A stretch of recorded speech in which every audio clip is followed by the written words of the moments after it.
Om Sahana Vavatu Sahano Bhunaktu Sahaviryam Karavavahai Tejasvinavadhitamastu ma Vidvishavahai. Om Shanti Shanti Shanti. Om Purnamada Purnamidam Purnat Purnamudachyate Purnasya Purnamadaya Purnamevavashishyate. Om Shanti Shanti Shanti. Shruti Smriti Purananam Alayam Karunalayam Namami Bhagavatpadam Shankaram Lokashankaram Shankaram Shankaracharyam Keshavam Badarayanam Sutrabhashya Krutau Vande Bhagavantau Punah Punah. Ishvaro Gururatmane Murti Bheda Vibhagine Vyomavad Vyapta Dehaya Dakshinamurtaye. Om Apyayantu Mamangani Vak Pranaschakshushrotramato Balamindriyani Cha Sarvani Sarvam Brahma Upanishadam Maham Brahma Nirakuryam Mama Brahma Nirakarod Anirakaranamastva Nirakaranam me astu Tadatmani nirate Yaupanishatsu dharmaste mai santu te mai santu. Om Shanti Shanti Shanti.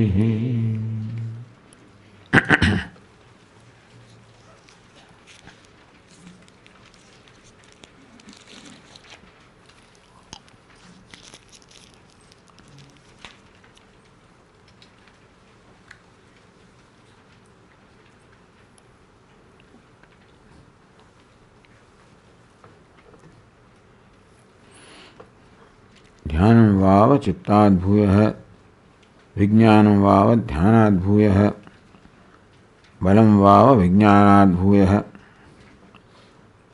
annam vava balad bhuyah. Thus here we are shown a sequence of bhuyastvam, superiority, from one to the other. Either because they are related by the karya-karana sambandha, the cause and effect, or inwardness, outwardness. In most cases so far, we are shown the cause and effect relationship. How dhyanam or meditation is possible when there is vijnanam, the knowledge of the dhyeya vishaya, the object of meditation. How vijnanam is possible when there is balam, strength, which is explained as the ability to comprehend something.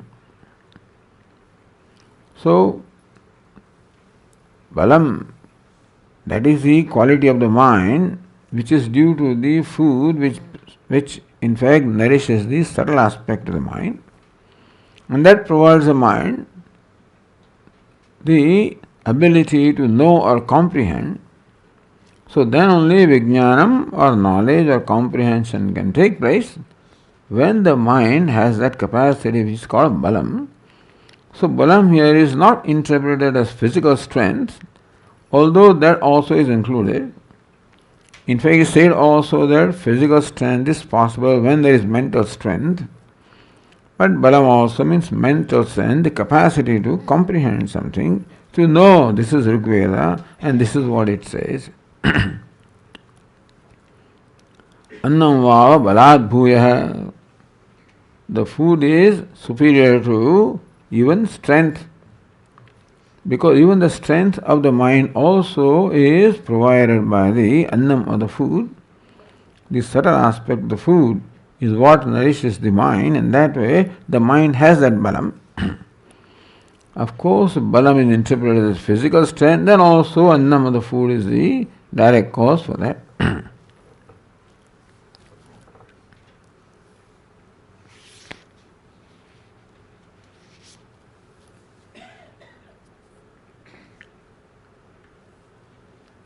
अस्ति भगवो बलात् भूयः इति, अस्ति भगव अन्नात् भूयः इति. अन्नम बाकी है. Okay, so balam. Asti bhagavah balat bhuyah. Oh, Venerable Sir, is there something superior to balam or the strength? Balat bhuyasti. Yes, there is indeed something superior to balam or the strength. Tanme Bhagavan Brahvitu iti. May the Venerable Sir please tell me that.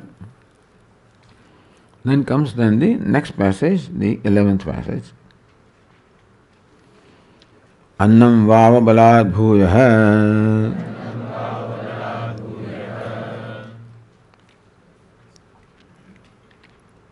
Food indeed is greater than strength.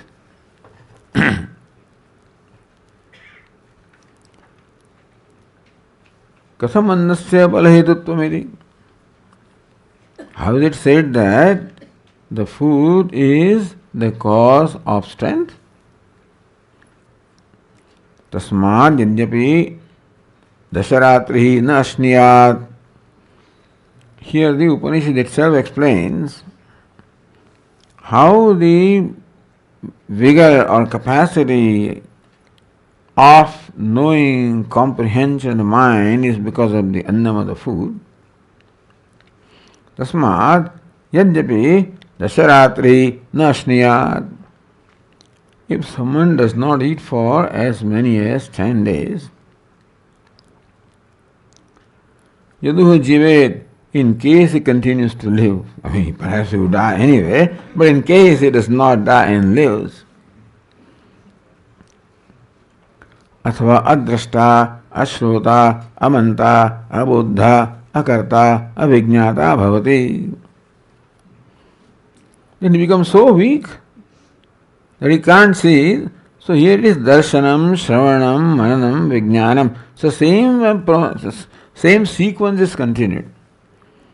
आत्मावर द्रष्टव्य है, श्रोतव्य है, मंतव्य है, निधिध्यासितव्य है. This sequence we find everywhere. And therefore, tasmad adrashta, ashrota, amanta, abuddha. Therefore he cannot see, he cannot hear, cannot meditate or cannot think, cannot reason out, cannot know. Akarta, if he does not know, he cannot do, because doing is based on my knowledge. Avijñāta does not know. So this is what happens to a person if a person does not eat for 10 days. We accept this on the face value. So don't question me, is it so, Swami, have you tried it or not? But I guess they must have tried.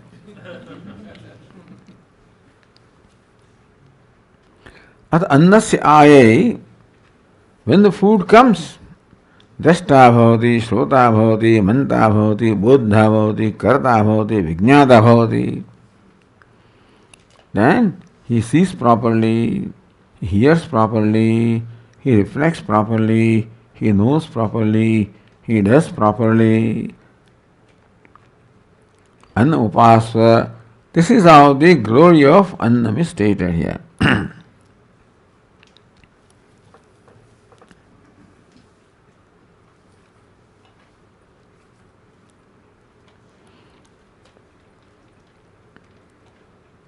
Annopayog nimittasya balasya hanyam mriyate. He loses all the strength if he does not eat for 10 days, and he will die. Nachendriyate yaduhi jivet, in case he continues to live, then we find, well, here Bhashyakara explains, except drishyante hi masamapi anashnanto jivantah We find that people who do not eat even for a whole month, they still continue to live. So you cannot say that everybody, some people may die also, but some may not die. Athva sa jivanapi, in case he continues to live, adrashta bhavati. Guruho api. So these all darshanam, shravanam, mananam, nidhyasanam, vijnanam, all of this in the context of Guru Shishya, meaning that he will not be able to see the Guru, not able to listen to the Guru, meaning that he may listen all right, but because he does not have the strength in the mind of comprehend, listening, Shravanam will not be effective. Ashrota, Amanta, Avijñata, meaning that if he does not have that mental comprehension, mental vigor, then he may listen all right, but then nothing much will go inside. And therefore he cannot think of what it is that he has heard, and therefore he cannot know what has been heard. So the whole process of seeking knowledge from the Guru also will not get its fulfillment if the person does not possess the mental strength, which mental strength will not be if food is not there, because that mental strength comes from the food. Athayada bahuni hani anashita. So darshana kriya to asamartha tasat. Then suppose then after that the food comes, and then all of this happens, you will hear properly, think properly, know properly, etc. So sometimes some very rustic reason is given. Sometimes very profound reasoning is given. Sometimes just vyavaharika reason is given. So justification for saying what is said, that one is superior to other, sometimes we find shastric reasons, sometimes scientific reasons, sometimes rustic reasons, like vyavaharik reasons also. Because in vyavahara, in day-to-day life, we see these or experience this, therefore that experience also is presented as a reason for justification of what is said.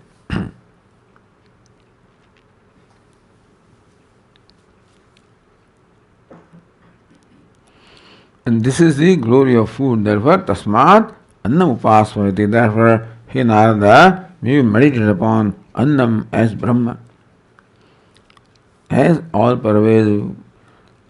So the way we see here is that it begins at the individual level, like nama, vag, manaha, etc., and then extends to the universal level or cosmic level, from the Vyashti to the Samashti. So there is no difference here recognized between Vyashti and from Vyashti, the Upanishad jumps to Samashti and says, look at Parvatas, look at all of these, nothing but manifestation of Sankalpa and Dhyanam, etc., etc.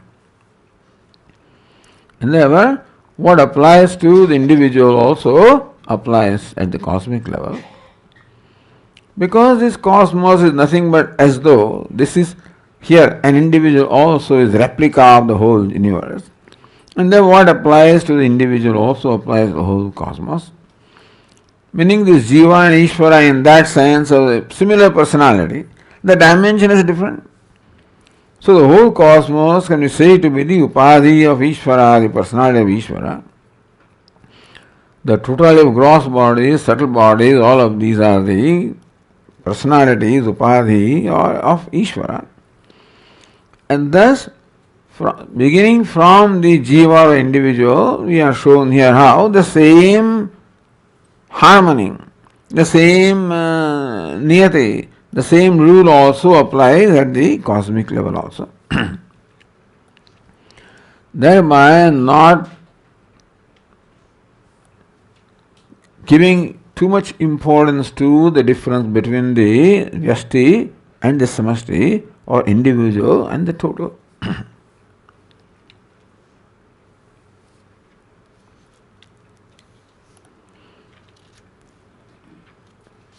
Then the question, of course, Asti Bhago Annad Bhuya iti. Oh, Venerable Sir, is there something superior to Annam? Annadva bhuvastiti. Yes, there is something superior to Annam, the food.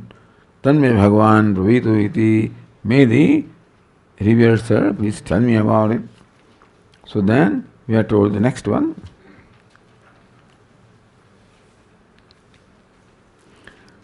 Apo vav annad bhuyah. Water is indeed greater than food. Big deal, So that's what it is. So, this is something well known to us also. Tasmat, so Upanishad explains, Tasmat yada suvrushti na bhavati. Therefore, if you do not have sufficient rain, vyadiyante pranaha, then people get agonized, disturbed.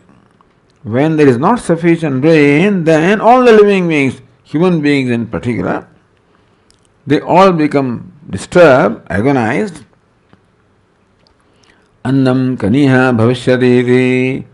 Because there is not sufficient rain, therefore this year there will not be adequate food. There won't be harvest, won't be crops.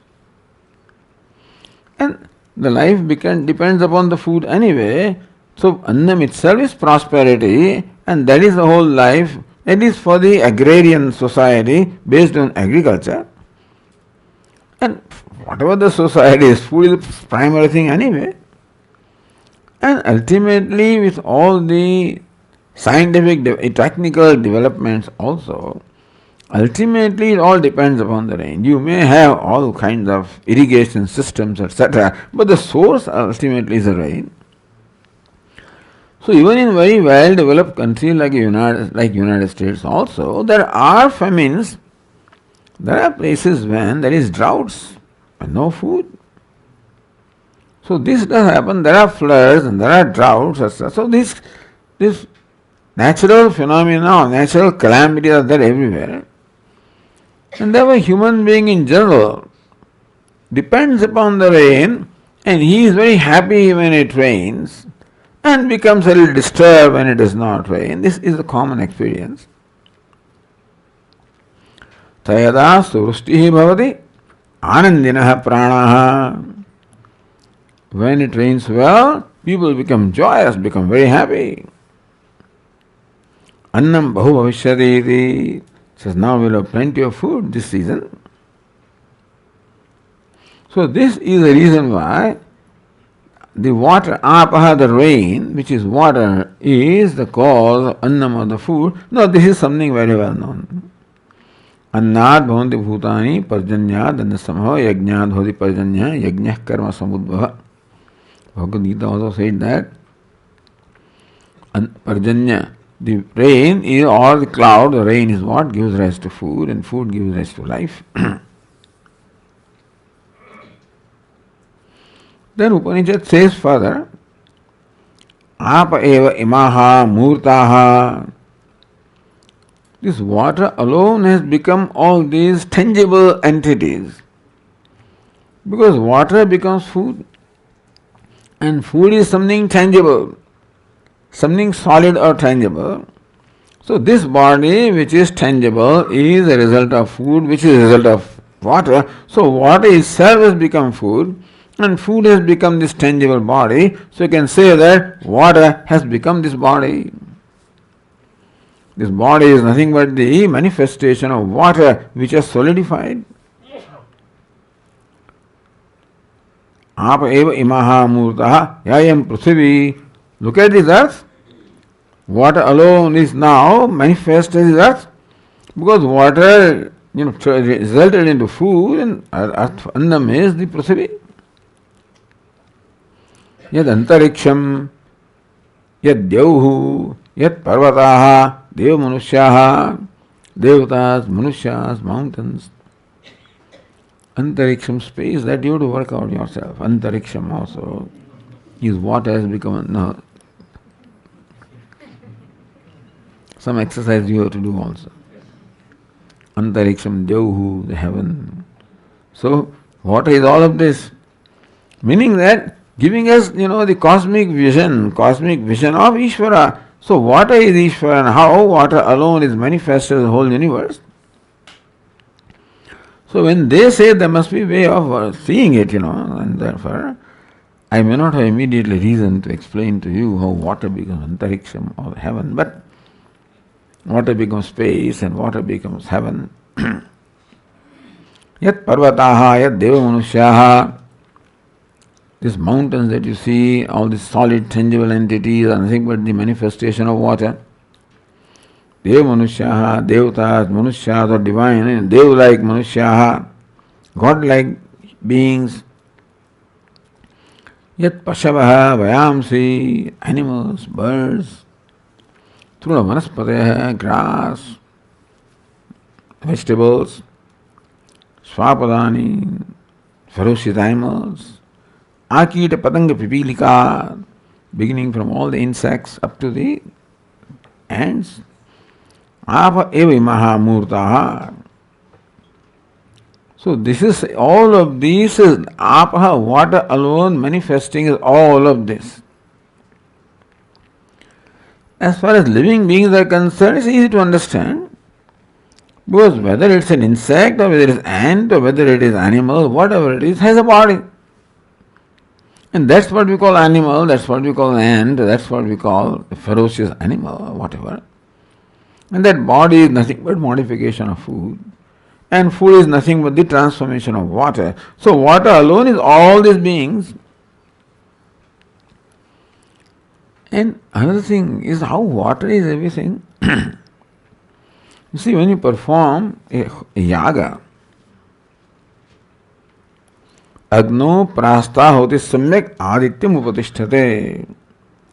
Aditya jayate vrushti tasmadannam tatah prajaha. There is a verse in Manusmriti that when you perform a yaga, yajna, a Vedic karma, we make ahutis. Agno prastaha ahuti adityam upatisthate. All of these travel to the rays of sun and they all get accumulated in the sun. This is all superstition, Swami, and that's what Manusmriti says. So we have to give some weight to what he says. Aditya jayate vrushti. The vrushti or the rains come from Aditya. Now that is evident to us. The sun is responsible for the rain, that we know, isn't it? How? The sun, because of the rays of sun, the water evaporates, turns into clouds and rains.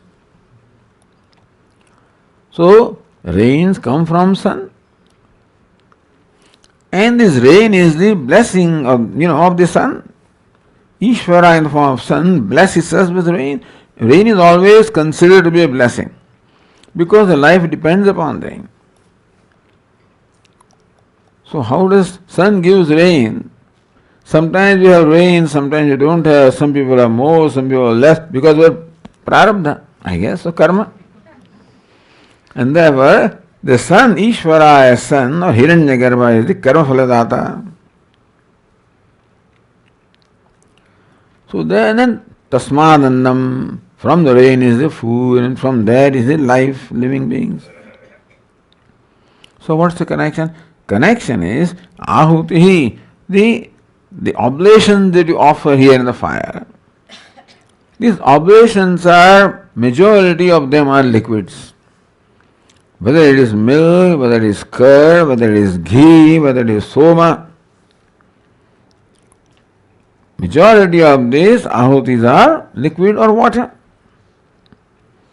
So how this ahuti gets accumulated in sun, how it comes as rain, how it becomes food, and how it becomes the whole universe. Also, we have been saying all these days that what we call the universe is the result of the cumulative effect of the total karmas performed by all the beings, all the jivas. As we said, by my karma I create my individual world, and everybody does that, and therefore the collective karmas of all the living beings result into universe. So collective ahutis each one of us given as resulted into the universe. So the universe is the result of the ahutis. Ahutis are all liquid, means water. So from water the whole universe has come. So also antariksha, that is how we can explain how the heaven, antariksha, earth, all the three worlds, all this universe consisting of three worlds is the outcome of the ahuti of the water. Because yajna is a primary theme of Vedas. Vedas, the primary contribution is yajna, which is not a sacrificial ritual, but that involves all the beings of a village, and all of them have a contribution in performance of yajna. It's a collective contribution. Even though a few priests may be performing, making home, but then in order for that to happen, so much preparation is required that masons also get involved, bricklayers are also involved, brick makers are also involved. Everybody is involved. So yajna is the collective effort, result of the collective effort, what is to call cooperative effort. And therefore the cooperative effort gives rise to the totality. And that way we can say that the universe is the outcome of water. Means liquid, means oblations, means ahutis, means yajna, means karma phala. That sense we can say that the heaven, three worlds are there. Bhuhu, bhuvaha, suvaha. So is Dyauhu heaven, Bhuva the antariksham, Bhuhu the Prasavi. The world consisting of these three worlds is the result of water. So karma becomes karma phala. Ahuti is karma. So ahuti becomes karma phala. Ahuti becomes this whole universe. Apahupa. So this is the glorification of apaha, water. Apaha upasvaiti. So thus when you see the glory of what it is that we meditate upon, that is when there is a motivation, inspiration to meditate. Therefore in each instance, the glory of the object of meditation is stated here. And then it is stated, Apaha upasvaiti. Hey Narada, may you meditate upon Apaha. Or Apa means water as Brahman. Then the passage says, what's the benefit of that meditation, etc. So Narada did that. That is our contribution, our saying, that he must have done it. If you don't do it, then you cannot recognize what the next step is. So Narada sees, yes, this is all manifestation of water. Whatever is tangible universe is nothing but manifestation of intangible or the liquid water. And that we see also. If you take any solid thing, like, suppose you take some fuel and then you burn first of all something like even matter also, when you heat it becomes liquid, then becomes vapor, then becomes superheated vapor, and then gets disintegrated and becomes space, becomes atoms in space. And reverse also is true. So thus we can see how the earth becomes water, water becomes fire, boils, fire becomes vapor, means air, it becomes space, and vice versa. So in what is said here, there is this reasoning involved. Oh Venerable Sir, is there something superior to this water? Indeed there is. Please tell me. So then the next one. Tejo vav adbhyo bhuyah. Fire, tejas means fire or light, is superior to water. Now this we know. Akashad vayoho agnihi agnehe apah adbyah prasavi. from space to air, air to fire, fire to water, water to earth. So this sequence is quite well known to us from Upanishads. This is the model of the five elements.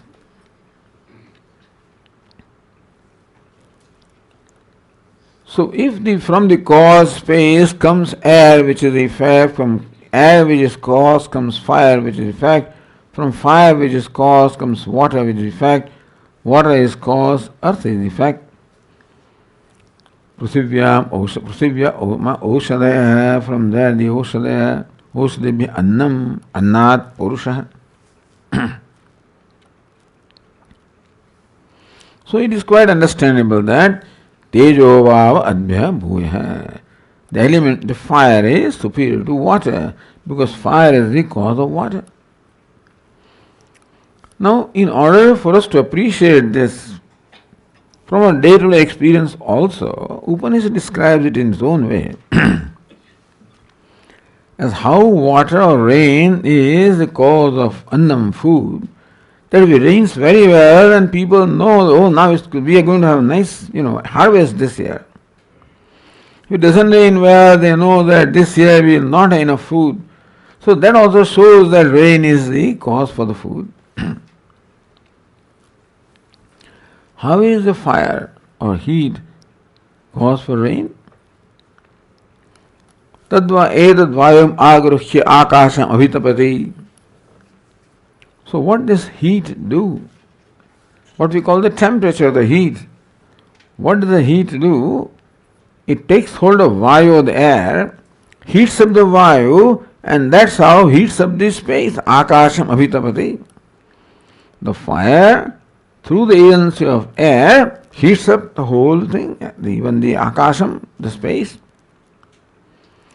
Tada ahuhu nishochati. The people say it is heating up. Nitapati is burning. Varshishyati, it is going to rain. So this is what people have experienced. And so their experience itself is stated here as an evidence of how heat or fire is responsible for water. Because people know. So when it gets hot and humid, and it is going to rain now, Tejaha tat puram darshayitva atha apah srujate. Therefore, it is fire that first shows itself as heat, as heating up, as burning, and then results into rain or water. So this is not a scientific way, although the Shastric way is there, Agnehe Apaha, but here how fire is the cause of water is shown from the day-to-day experience, which is easy to grasp. Tadetat urdhvabhischa. So this is when the fire is heat. When it is not heat, then also urdhvabhischa tiraschivischa vidyadmihi ahradaha charanti. Without heat also you know the rain is coming. When fire manifests as lightning, so fire as light manifests as lighting and goes vertical in all different directions, and there is thunder sound, then people know that it's going to rain. So there is another way shown here, how fire is the cause of rain. Fire becomes the cause of rain by heating up everything, or fire becomes the cause of rain by getting transformed into lightning. And when we will see lightning and hear the thunder, then they know that it's going to rain. They say because that is what is happening. People won't say it because it's their experience that when this happens, it's going to rain, it's going to pour. Tasmadahu vidyodate stanayati varshishyati vaiti.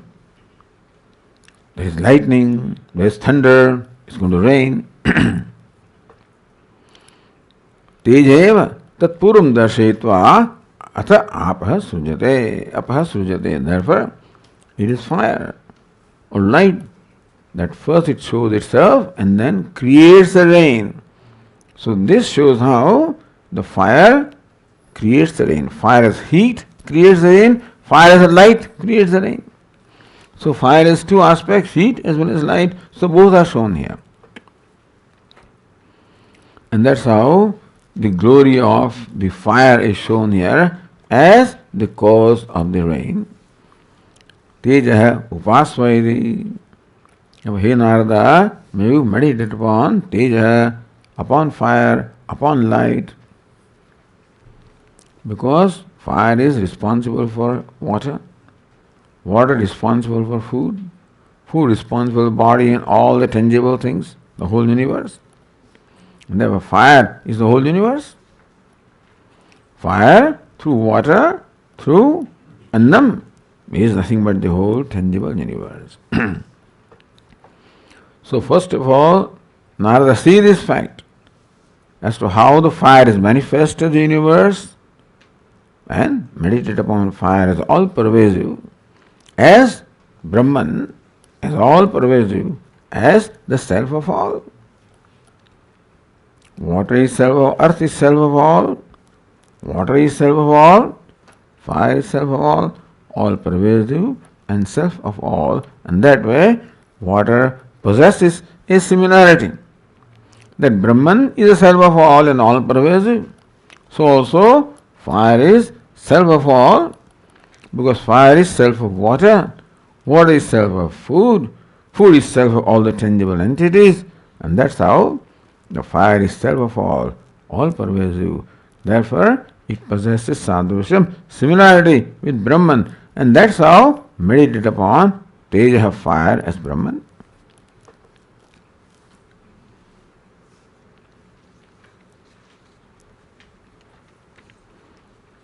Sage Narada did that. And of course, they asked, Asti Bhagavah Tejasto Bhuya iti. Oh, whenever, sir, is there something superior to Teja or fire? Teja, yes, indeed, there is something superior to Teja. Please tell me that. Next passage then. Akasho vava tejaso bhuyan.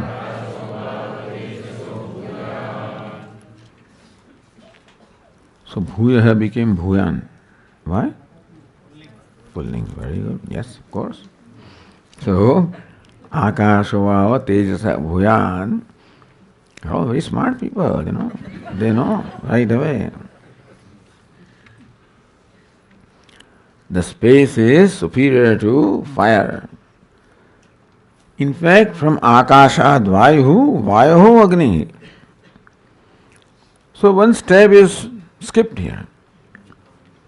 Because Vayu was already mentioned in the earlier one, that is fire resorting to Vayu, heats up the Vayu and then heats up the space, etc. That is why Vayu was already mentioned there, is not separately mentioned. Otherwise, people were keeping accounts. Where is Vayu?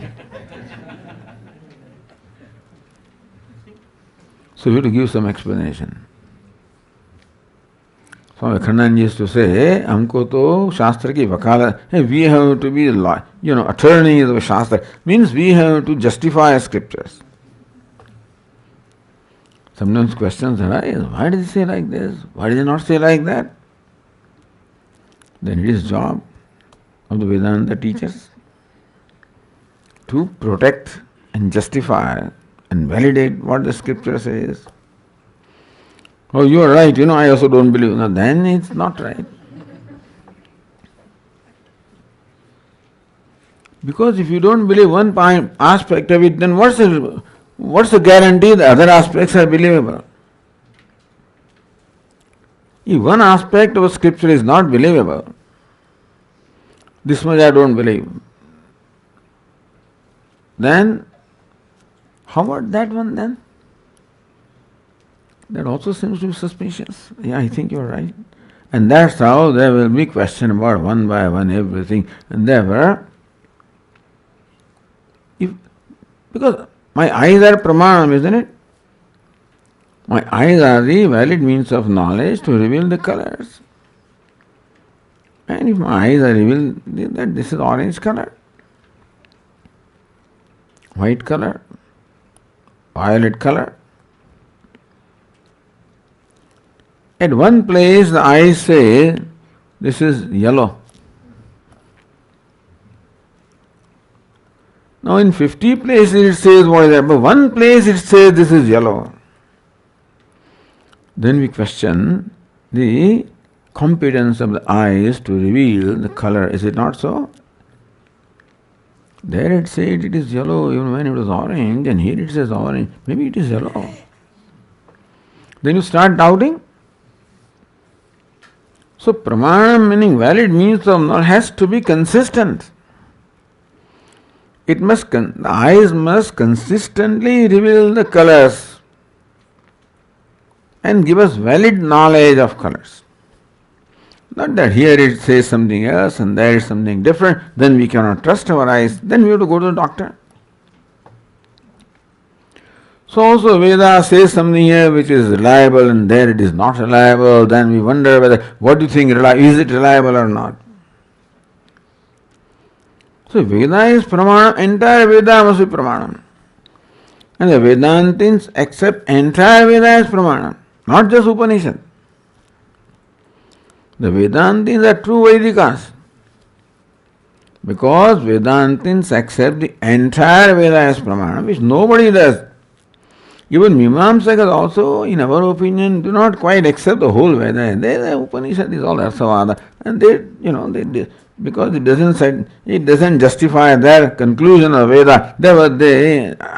They classify Upanishad Arsavada. Vedantin doesn't say that. The Karma Khanda also is Pramanam. Upanishad also is Pramanam. Entire Veda is Pramanam. And therefore, even if something doesn't seem to make sense here or anywhere, we have to provide the sense. Bhashyakara has to provide, he provides that.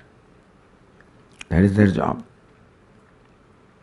To explain and justify the validity of what the text says.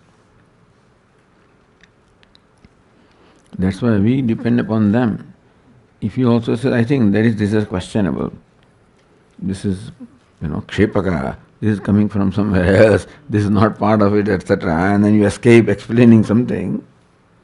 Anyway, okay, so Akasha, Vava, Tejasa, Abhuyan. So because one step is missing here, why all this stuff came is because one Vayu, that step is missing. So then how come Upanishad missed? Did they not know that Vayu is the effect of Akasha? Elsewhere it says Akashad Vayu, and here from Tejas, right away you go to Vayu, Akasha, means Akasha is cause of Tejas, what happens to Vayu? So then it's pointed out that Vayu was already considered, included in the previous discussion or previous passage.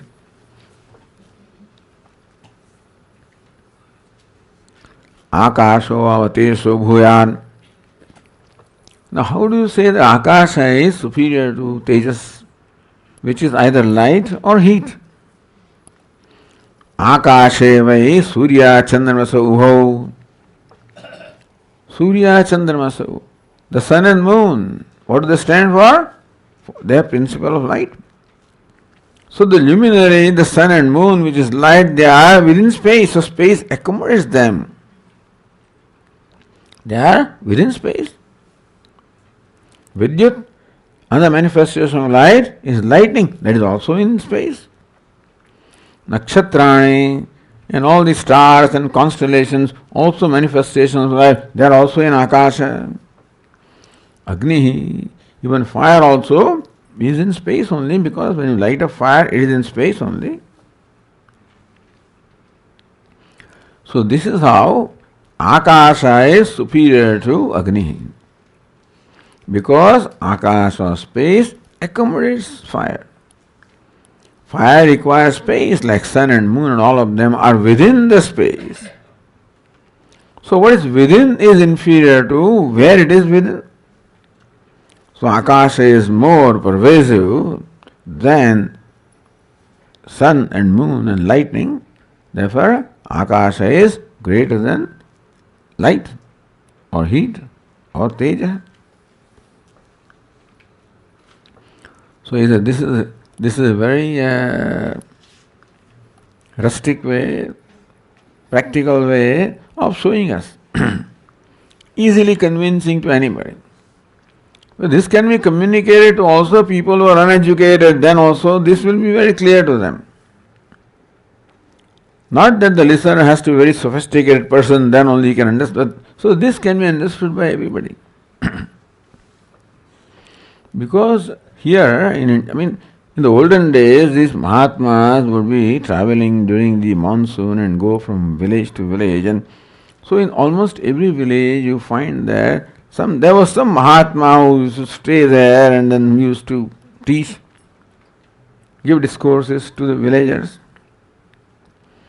And villagers, most of them are not educated. But these Mahatmas were communicating with them.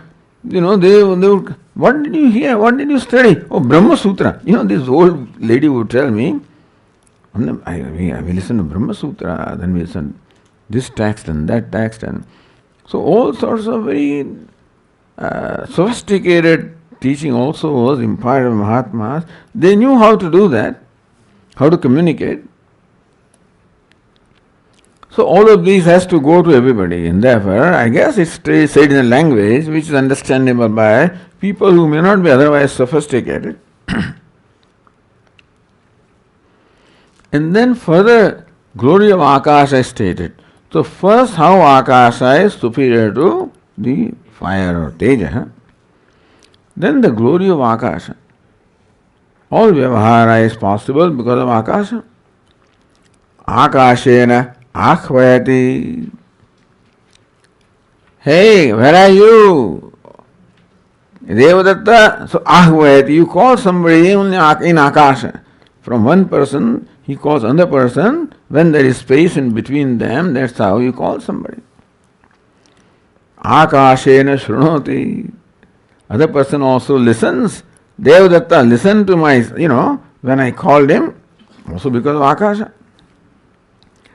Akashena Pratishrunoti. Yes, Swamiji, he says, there also is Akasha, the space between the two.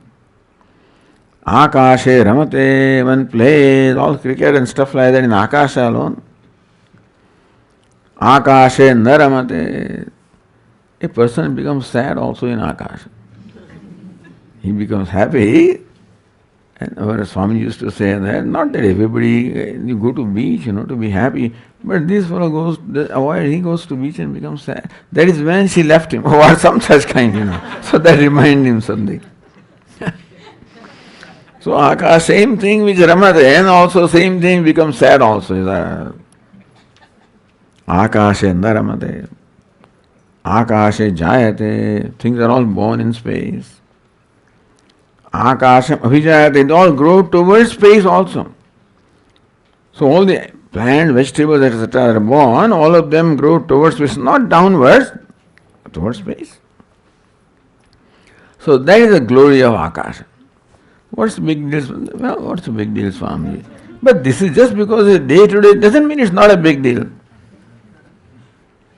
Oh, tell something more, something else, something, more exciting. This is not exciting. Don't you hear in space? Then he replies also in space. And he plays cricket in space. What more? What's the big deal about it? Because this is a daily routine, there was not a big deal. But suppose space was not there, what would you do? If space was not there, then you can't, I say something, you can't even hear because there is no space to convey. Of course, we take it for granted, that's a different thing.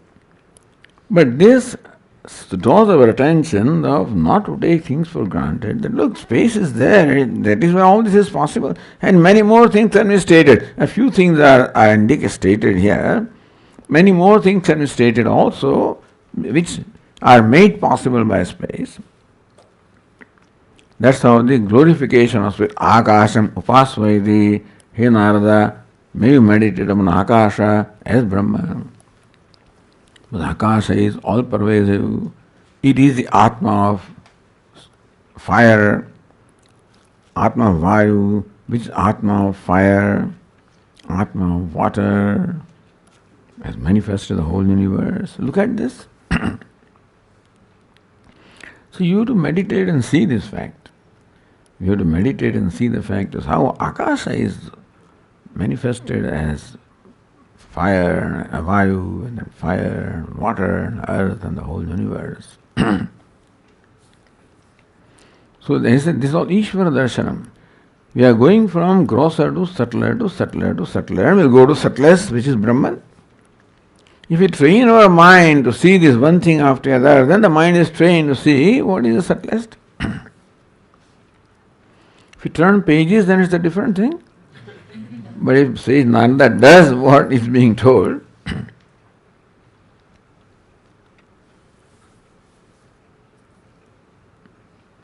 Asti Bhagava Akashat Bhuya iti. Oh Venerable Sir, is there something superior to Akasha? Akashava Bhuya Asti iti. Yes, there is indeed something superior to Akasha. Tanme Bhagavan Bravidu iti. The Venerable Sir, may please tell me what is it that is superior to Akasha? What do you think is superior to Akasha? No, without looking into that, of course.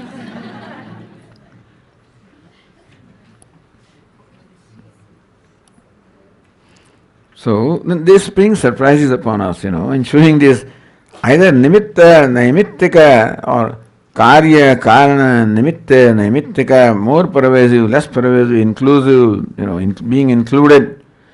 Something included, something included. In case of the space, something is cause and effect, something is a nimitta and naimittika. So different reasons are given as to why one is superior to the other. So next one says, Smaro vav akashat bhuyah. Memory is indeed greater than space. Now what's the connection here? Fortunately, Upanishad gives us the connection. So how do we say that? Tasmad yadyapi bhava asiran. The importance of memory. Tasmad yadyapi bhava asiran. Even though many people are sitting, with each other, Nasmarantaha.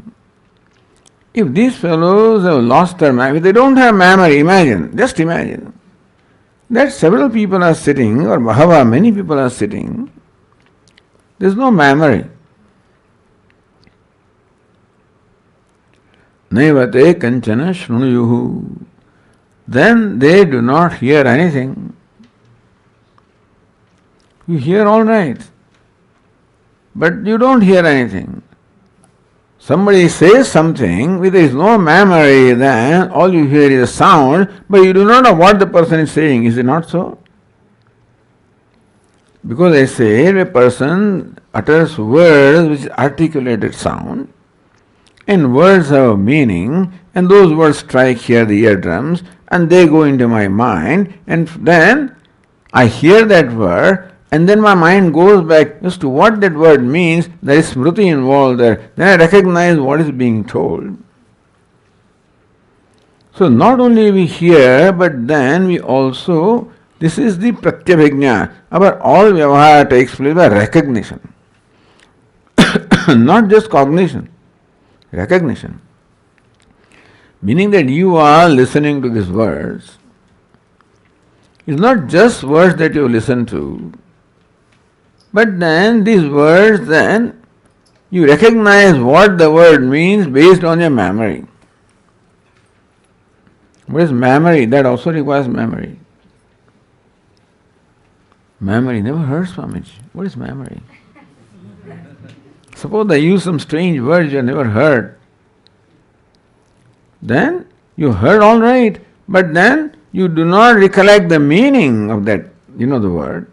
Then it is as good as not heard. What did you say, Swamiji? If you hear, then there is some kind of brightness on your face. Otherwise, When the word doesn't get connected in the mind, so that word invokes the memory, and with memory I recognize what it is that is stated. There is recognition of what is said. So when I say this is a pot, you recognize this object as because pot goes back to your mind. You remember what pot is. What pot, Swami? Never heard of that word. Then that word pot does not convey anything. Is it not so? Our Puj Swami, Gagabogang, something like that. Supposedly meaningless word, Then if that word does not stroke any memory at all inside, then there is no recognition of what the word means, then no recognition of what the object it stands for, then I am blank. That word does not create inside any tube light, any light of knowledge. I am blank, meaning that I have as good as not heard the word. So that's what is meant. Naivate kanchana shrunuyuhu. Many people are sitting there. Suppose they have no memory. Suppose. So recognize the importance of memory in our day-to-day vivhara, that we cannot communicate to each other if there is no memory. Because communication requires not only hearing but recognition. Hearing is called cognition. But that communication, understanding takes place by recognition. You hear the word pot. So that is cognition. But when that word creates in your mind the corresponding vritti of pot, so ghatakara vritti takes place, that is called recognition. That's when the understanding takes place, that is when the communication takes place. Is it not so? So understand the important role that memory plays in your life every moment. Na shrunuyu, na manviran. When his mind is blank, then the question of mananam, all the logical thinking doesn't come. So when I hear something, then I understand. Understanding takes place when I subject what I heard to logical reasoning. That may take place so quickly that we may not recognize this process is taking place. But when we hear something, the human mind wants to understand that and understands based on its present knowledge, so it applies reasoning. Oh, this is what you said, this is what Swami said.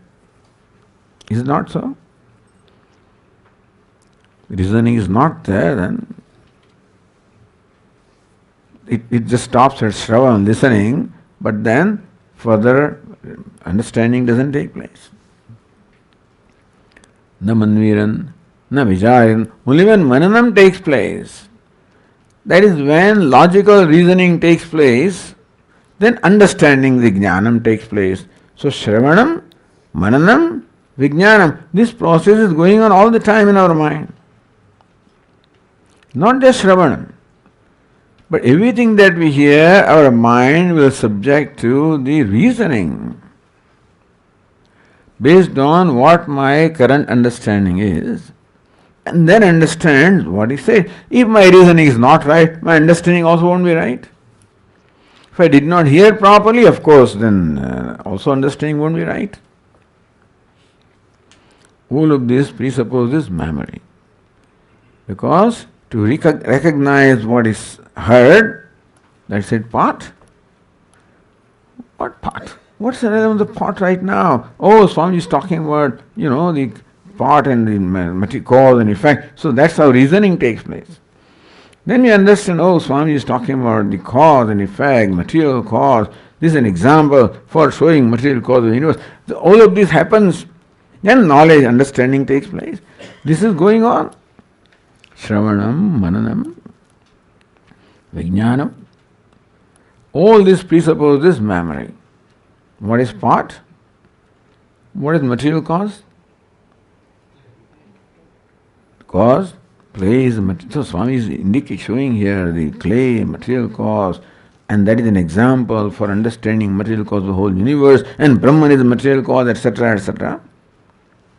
So Shravanam, mananam, vijnanam, this process take place. But first, the smriti, pot, clay, cause, effect, material cause, never heard of it, Swami. Then you stop there. So if the word material cause does not create recognition, then the process stops there. So very often we get stopped. Don't, Swami, you lost me. They have lost me or I have lost them or what it is. So we lose each other.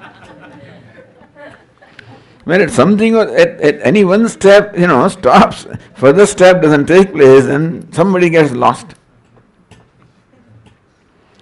But even the reasoning will take place provided there is memory of the previous what took place, and that's how the reasoning requires memory. And even if the memory is there and reasoning is there, knowledge also requires memory because, yes, this is how. So this is called cause and material cause. I remember in nimitta karanam, upadana karanam, this karanam. That's how everything gets constructed in our mind. Yadavate smareyu. So this all will not happen. If the fellows sitting there, they talk to each other all that, nothing happens because there is no memory. Yadavate smareyuhu. On the other hand, if they had memory, atha shrunuyuhu, then they would hear, meaning that hearing would be meaningful. That is, hear would create the cognition and recognition. Hearing takes place, but hearing should create also recognition of what is being said. That calls for memory. If the memory is there, then Shravanam brings about recognition. It's called Pratyabhijna. So Pratyabhijna is so important for us that communication takes place when we recognize things, that this is a clock. See, eyes merely tell me what the color is. Eyes don't tell me it is a clock. So when I see a clock, you don't see clock, you just see color. You don't see pot, you just see color. How do you call it pot? When what you see is now with the memory, you compare it with how you saw earlier and what you knew earlier, that yes, this is a pot. Swami, the pot is changed, looks like, Why? Because again recognition that yesterday the pot was one, today it seems to be different. Swami, your glasses have changed. All of this calls for recognition, which calls for memory. Is it not so? No vyavahara would be possible. We'll be all blank otherwise, looking at each other, grasping nothing. Yada te smare atha shrunuyuhu atha manviran atha vijaniran smarena vai putran vijanati. Otherwise, because when there is all this dementia and stuff like that, and then all memory is lost, then people don't recognize him. Putra is, they always talk of putra, they don't talk of dara, but basically wife is the first one anywhere. These fellows are hung up with putra, Looks like that putra is the dearest to this man, more than his wife. Whatever, but putran. If you do not recognize son, what else will you recognize? That means what? This is the dearest thing for a person, He doesn't recognize putra. Then what does he recognize? So don't tell me this is all male-dominated stuff like that, but then, this is putran visanati. Smarena pashun. Other thing is pashu. So these are the things that this is their property, their life. Dara is understood, I guess, because putra is there. So by default, I'm sure, the dara also is there, but putra is there. Then pashu, the life becomes meaning when you have wealth, that is pashun. Hey Narada, life would not be possible without smara, without memory. Smara upasvaiti, we meditate upon smara or memory as all this, the all manifestation of memory. That you to work out. How everything is, because if memory is there, then space is there, because space is recognized as space. Then Vayu is there, then Agni is there, and everything is there. So memory transforms itself in space, space into this, that, and the whole universe. So see the memory is pervading everything. Everything is manifested. This wall is memory manifested as wall. That's